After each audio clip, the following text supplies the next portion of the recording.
तीसरा अध्याय कर्मयोग श्लोक 14 इन्नाद्भवन्ति भूतानि पर्जन्यादन संभवः यज्ञाद्भवति पर्जन्यो यज्ञ कर्मसमुद्भवः। हिंदी अनुवाद। सभी प्राणी अन्न से उत्पन्न होते हैं। अन्न की उत्पत्ति वर्षा से होती है, वर्षा यज्ञ से होती है और यज्ञ विहित निर्धारित कर्मों से उत्पन्न होता है।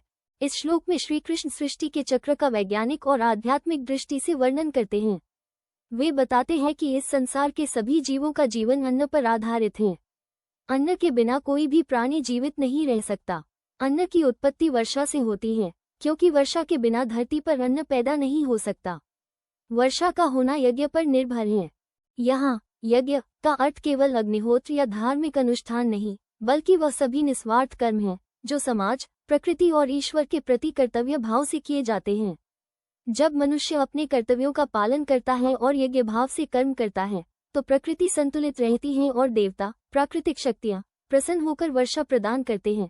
यज्ञ का मूल आधार विहित कर्म है, अर्थात शास्त्रों द्वारा निर्धारित कर्तव्य। यदि मनुष्य अपने कर्मों को सही ढंग से निभाता है तो यज्ञ सफल होते हैं, जिससे वर्षा होती है, अन्न उत्पन्न होता है और सभी प्राणियों का जीवन चलता है।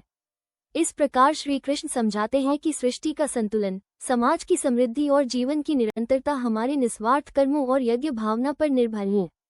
यही कर्मयोग का गूढ़ सिद्धांत है।